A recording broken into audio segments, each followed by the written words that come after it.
Hi guys, how you doing? Shane here at Whelan Cameras, and today I want to give you guys the final part of our audio video installments. So yeah, it's an audio video. So basically today I want you guys to actually hear how the different things we've been talking about sound. So at the moment I'm recording on the Rode shotgun mic, so that is the sound that you're hearing now, and I have not given it any adjustments, okay? So this is just as the microphone picks it up, this is what you're hearing, okay? So that's what that is, and I also want to show you guys the H5 and how that sounds as I would normally set it up, again without any adjustments, and then also how the Smart Lav sounds. So just a little bit of kind of preparation of how I actually work these things. I have the shotgun mic mounted into the hot shoe of my camera, plugged into the side, and I've turned it on. That's it. I haven't done anything else to it. This is just what it sounds like, purely turned on. Now for the H5, there is a lot more that you can do to it. So I'll walk you guys through kind of setting up that process and how that might look in general. So bear with me, I'm just gonna get it ready.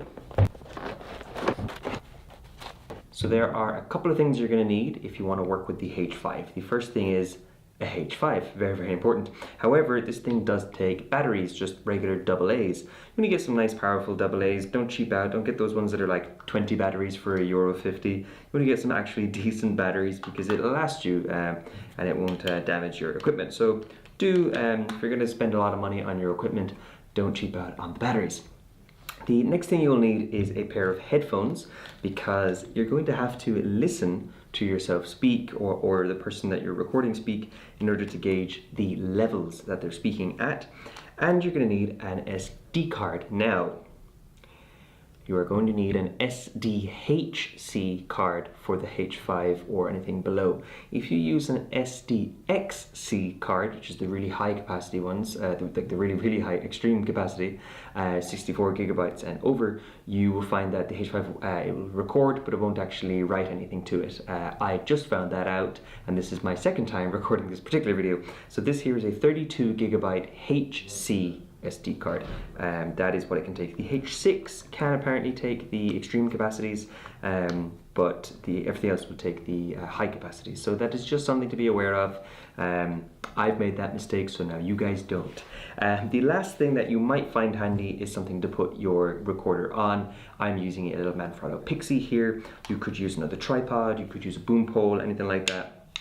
I like the little Pixie because it means I can put it on a table close up to my speakers. You might have seen it in some of my other videos, and I'm sure now you'll be keeping an eye out. Alright, so I'm all ready to go. I've got my headphones, I've got my batteries, I've got my SD card, got my tripod, all good to go. So you can see that it does take a little bit more setting up than the microphone. I'm going to hit record here on this, and we're going to switch over our sound on our video to the zoom here. So what I'm going to do here, guys, is I'm just going to increase the volume of the sensitivity of the volume of the stereo mics at the front, and I should be coming in there. Now what I'm doing here is I'm just listening to it. I actually can't see on the screen what it says. Normally here what I try and find is anything from about -12. -24 to -12 is what you'd be looking for. In and around that ballpark figure. -24 is a little bit low, -12 is a little bit high, so you want to get around there, and I think I'm about there. Maybe I can go a little bit higher. I don't want to go too much, I don't want to blow it out, but around here should be nice. So now what you'll be hearing here is the difference between the H5 and the Rode. So if I just flip back to the Rode there for a second, this is how the Rode sounds, and now I'm gonna I'm gonna swap to the H5. So this is the H5, and you can see immediately it's a much clearer, much richer sound, really, really resonant, nice timbre off it.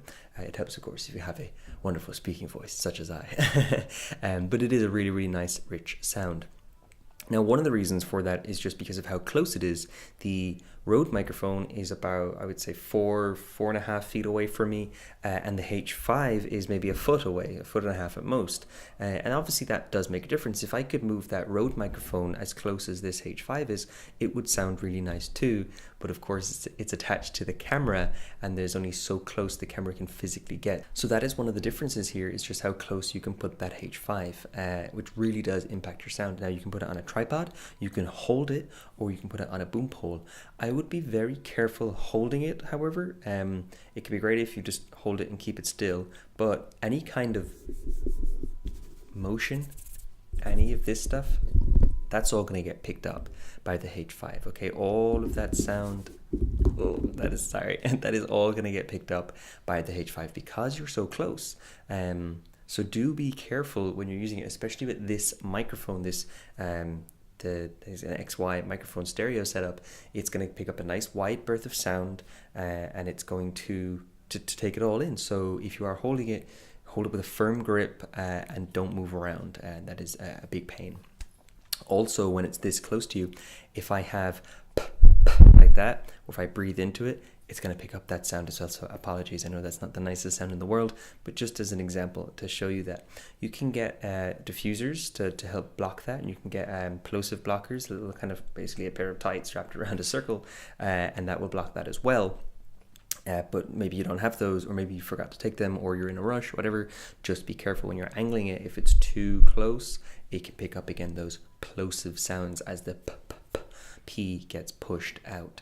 So again, there's a lot to be careful of here. You do want to have a rough knowledge of sound and of audio for using the H5, but if you are careful with it, you can get that really nice, really rich sound coming out of it.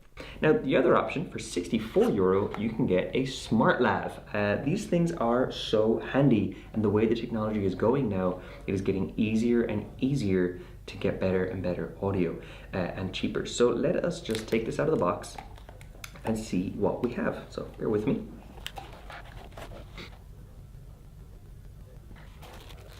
All right, so what we have here, guys, is a tiny, teensy little microphone. I love these things. I don't use them as often as I should. They are so cool. Now again, you're very limited in that they're finicky to put on. They can easily break. Yeah, they're very, very flimsy, but you can get them super close to your subject speaking. So we're going to see how that works. Now the really nice thing about this particular model is that although you can get ones that work on things like the H5, this plugs into your phone, and it is absolutely amazing. And genuinely, I have used my phone to record pretty nice audio. I'm going to go into my voice memos here. I'm using the iPhone. I imagine there's something similar that you can use on Android.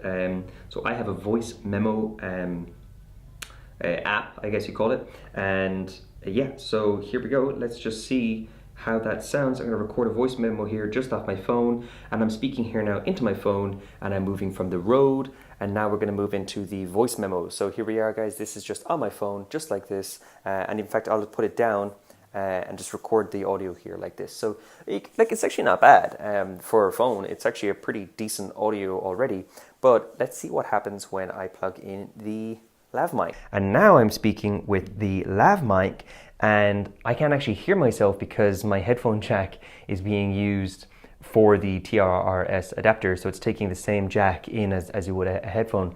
So I have no idea how this sounds. Again, I've just put it in and pressed play, and I'm hoping for the best. So again, the lav mic has that plug and play capability where the zoom needs a bit of work and you have to kind of figure out your bits and pieces. But the lav mic, just like that Rode mic, you just plug it in and then you're good to go. All right, so there you have it. Those are our 3 different types of audio. We have our Rode microphone that we're using here, picking up that lovely noise for when you need to be running around the place and not worrying about anything. Just plug it in and go. We've got the H5 for when you want to have a little bit more control of the situation. Maybe you want to have a few people set up and you want to plug in multiple microphones and you want them all feeding into the one place. Or maybe you just really want that rich, dynamic sound coming through. That's when you can use your H5. And I should use the lav mic more, especially one that plugs right into the phone like that. There you go, guys. I hope you learned something new here. And if you want to come in and test any of our audio equipment, please pop into store, have a chat with us. We always love to help. So thanks very much, guys. We'll see you again.